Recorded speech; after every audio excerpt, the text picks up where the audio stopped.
So I'm currently at a services station on the motorway M1, and I met a trucker actually. So well, a courier driver basically, and um, we just got talking, and then he mentioned a few things which were actually quite encouraging. He was just like, look, there's no point stressing. Whatever will be, will be. Stress isn't going to necessarily change that. Which is quite true.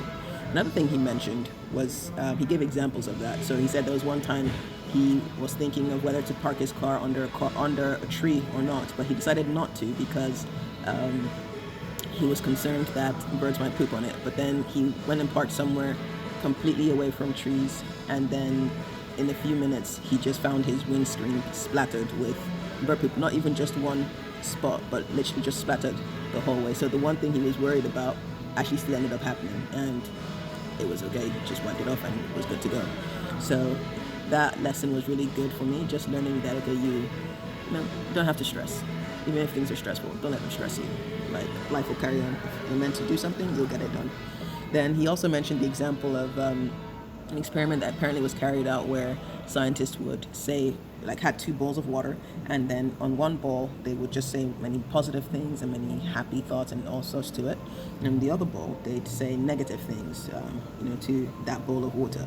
But it's quite funny. Apparently, when they looked at the crystals of formed by the water, they found that the one where they spoke positively to had way more beautiful looking crystals, and the other one had crystals that were not as well formed or did not look as good.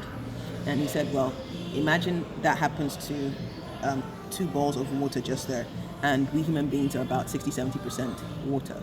What could that mean for us in terms of what we allow to come in and affect us? So we have to be careful about what comes in as well.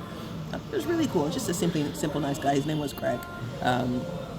He was saying that being a courier though is difficult. So if you're, for example, traveling up north, so from London to maybe Glasgow or to Manchester, for example, if fuel costs you 50 or 70 to get there and the same to get back, and you paid only 200, you only really have very little left to go by for the many hours of driving you'll have. So he just mentioned that, yeah, it can be hard sometimes, and he might have to sleep in his car sometimes rather than pay for a hotel, just because of how little he ends up getting from it, which I thought was a shame, a bummer. But it was really good meeting him as well.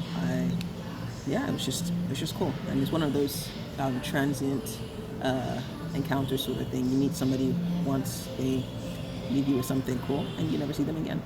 But one of those things. But yeah, I'm about wrapping up. I've been here for maybe an hour and a half, thereabouts, and I think now is about time for me to head off. Just been doing some stuff on my computer right there, and recording some videos. I'm recording a time-lapse video there, and yeah, it's been good. I think I need to find another place similar to this where I can go and work for a long amount of time. Today I can only be here for a short amount of time, just because I want to make sure that I don't contravene any parking rules or anything like that. But yeah, it's been good. I'm glad I came, even though I just spent. No, I think I've actually been here maybe about 2 hours actually, if I think about it. 9:30, 10:30. Actually, it's pushing 3 hours actually, so I probably should start going home. It's 11:22 p.m. So yeah, I should probably get home. All right. Today was I think it was the 5th of June, I believe. Let me check. Yeah, so today was the 5th of June, 2022. It concludes the Queen's Jubilee weekend that we've been celebrating in the UK. And it was cool. We also had a party after service at church, which was nice as well. Had a lot of people come round, and there's lots of food, bouncy castles for the kids, a lot of activities, fun activities as well, just to celebrate and have fun. So that was really nice. It was nice seeing everybody again too. I really appreciated that. So yeah, here's to a great week, and a week where I'm not going to let myself get stressed, and a week I'm just going to enjoy and trust that things will work out as they should, and they will work out well for me and for you. All right, I'll catch you in the next one. Bye.